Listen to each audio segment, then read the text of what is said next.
বালিশে প্রণাম করতে হয় কেন? যদি বলেন ঘুমাবো তো আবার প্রণাম করার কি দরকার?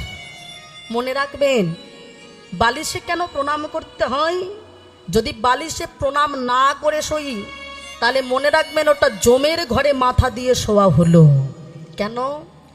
আমরা যখন ঘুমাই আমরা তখন কি চেতন অবস্থায় থাকি বাবা? অচেতন অচেতন অবস্থায় থাকি। আমাদের ভিতরে ওই নিঃশ্বাস প্রশ্বাস একবার বেরোচ্ছে একবার আসছে। হঠাৎ যদি বেরিয়ে গিয়ে যদি আর না আসে বেটা কি করবেন তখন? তাহলে আমরা তখন অচেতন হয়ে ঘুমালাম। কিন্তু আমাদেরকে সেই মুহূর্তে আবার জাগৃত করেন সেই চৈতন্য, যিনি চেতনাটাকে ফেরত দেন। তাহলে মায়েরা আমরা যখন বালিশে শুতে যাব প্রণামটা করতে হবে কি? শ্রীপদ্মনাভায় নমো, পদ্মনাভায় নমো বলে প্রণামটা করতে হবে। কেন? পদ্মের উপরে তিনি অনন্ত কোটি শয়নে আছেন, অনন্ত শয্যায়। পদ্মের উপরে যিনি শুয়ে রয়েছেন অনন্ত শয্যায়, তিনি কে? তিনি হলেন শ্রী বিষ্ণু নারায়ণ। তার নামই হলো পদ্মনাভায়। তিনি চিরনিদ্রায় কিন্তু নয়, তিনি যোগনিদ্রায় শুয়ে আছেন। তাই আমরা যদি তাকে প্রণাম জানিয়ে যদি বালিশে মাথাটা দিই তাহলে জমির ঘরে শোয়া হলো না। ওই বালিশে শুয়ে ওই রাত্রে যদি আমার মৃত্যুটা হয় তাহলে মনে রাখবো আমরা তার সেই বিষ্ণুর চরণ পাদপদ্ম লাভ করলাম। নিতাই গৌর হরি বল হরি বল।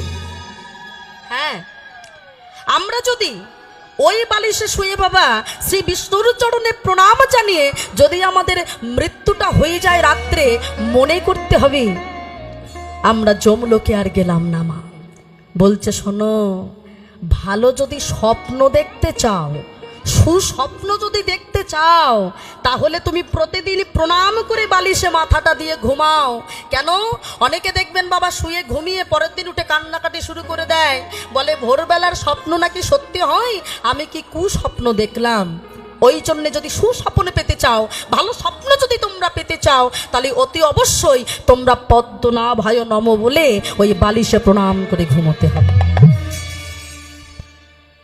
পিতামাতা যে কত বড় সম্পদ মায়েরা। আমরা তো এখনকার দিনের সন্তান বুঝি না, তবে হারিয়ে গেলে বোঝা যায়। মা মানুষ দাঁত থাকতে দাঁতের মর্ম দেয়। আপনাদের একটা কথা তো আমার বলা হয়নি। আজকে আপনারা যে গৌরপ্রিয়াকে পেয়েছেন আমার যে মায়ের জন্য, যে গর্ভধারিণী মা আমাকে কীর্তন জগতে এনেছেন, আমার মা তিনিও কীর্তনিয়া ছিলেন, যার জন্য আমি গৌরপ্রিয়া হতে পেরেছি। সত্যি কথা বলতে আমার সেই মা আর নেই। এই চৈত্র মাসে তিনি পাপ মোচন একাদশী তিথিতে স্বর্গালোকে গেছেন। তবে আমি তখন গানেই ছিলাম। মা আমি তখন পশ্চিম মেদিনীপুর গানে, কেউ জানায়নি, সবাই বলল মা ভালো আছে। মায়েরও বিরাট শখ ছিল, দুতলা মন্দির করেছিল, গোপাল সেবা করত, বলতো তোমরা দুটো ছেলে মেয়ে, আমার ছেলে মেয়ে নও, আমার গোপালও আর এক ছেলে। কোনো রোগ ছিল না, কিন্তু আমার মাটা চলে গেল। প্রতিদিন আসরে কীর্তনের মধ্যে বলি নিঃশ্বাসের কোনো বিশ্বাস নেই। প্রত্যেকটা হরিবাসরে ভক্তদের বলি মায়েরা আজকে কীর্তন শুনতে পারছেন শুনে নেন, আজকে কীর্তন করতে পারছেন করে নেন। আপনি ভাবছেন আজকে কষ্ট হয়েছে শুনবো না, আগামীকাল আবার যদি অনুষ্ঠান হয় বা কোথাও কীর্তন হয় তখন শুনতে যাব। আগামীকাল কেন, আমাদের জীবন আর একটা ঘন্টা থাকবে কিনা কোনো গ্যারান্টি আছে? মা আমার মা তো মৃত্যুটা হয়েছে 2 সেকেন্ডে। কোনো রোগ ছিল না, সুস্থ মৃত্যু।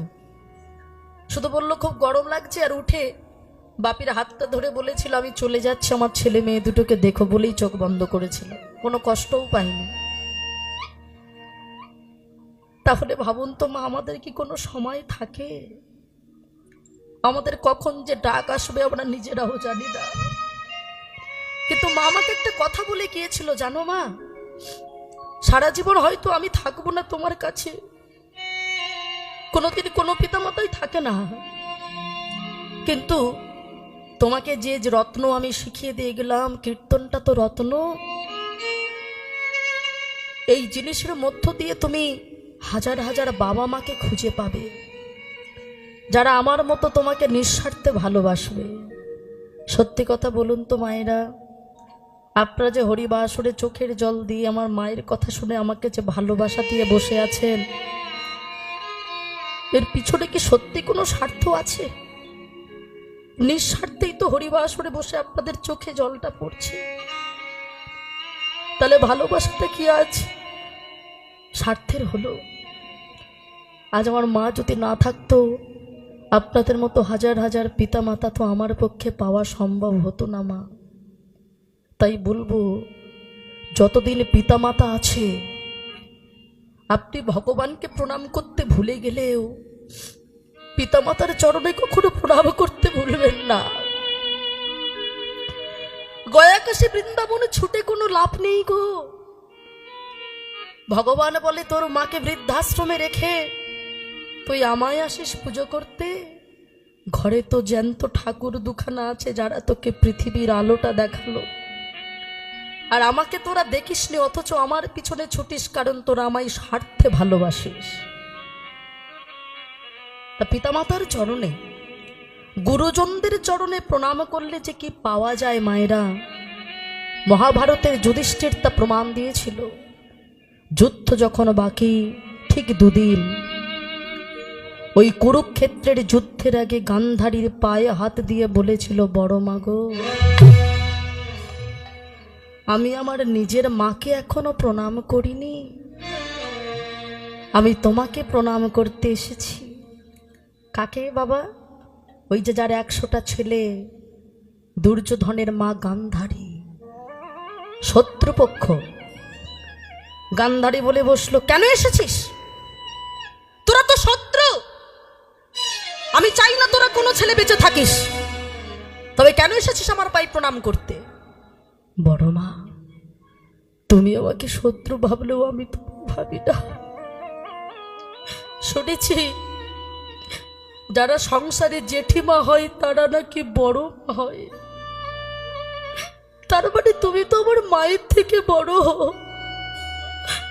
বড় মা গো, আমি ভাবলাম আমার মায়ের থেকে তোমার আশীর্বাদটা বেশি প্রয়োজন। ও বড় মা, তুমি আমার মাথায় হাত দিয়ে একটু আশীর্বাদ করো না। এই যুদ্ধে যেন আমার মৃত্যু হয়ে যায়, তবে এই যুদ্ধে মৃত্যু হলেও আমি আজ যেমন কৃষ্ণ ভক্ত হয়ে বেঁচে আছি, আগত জন্ম আমি আবার যদি মানুষ হই, আবার যেন কৃষ্ণ ভক্ত হতে পারি। নিতাই গৌর হরি বল, হরি বল। বলেন তো মায়েরা, যত বড় পাষাণী হোক না কেন, তারা রাগ থাকে? কোনো মাকে যদি মা বলে পায়ে হাত দিয়ে প্রণাম করে যদি মৃত্যু ভিক্ষা চাওয়া যায়, আর রাগ থাকে? গান্ধারী তাড়াতাড়ি যুধিষ্ঠিরকে বুকের ভিতরে জড়িয়ে ধরেছে। যুধিষ্ঠির, ও বাবা, আমি তো কি শত্রু বলে তাড়িয়ে দিচ্ছি, আর তুই আমাকে কেন মা বলে প্রণাম করলি? বাবা, আমি তোর মাথায় হাত দিয়ে আশীর্বাদ করছি। যুধিষ্ঠির, এই যুদ্ধে তোর মৃত্যু হবে না, আমি তোকে আশীর্বাদ করছি। এই যুদ্ধের পরিণতি হবে কি জানিস?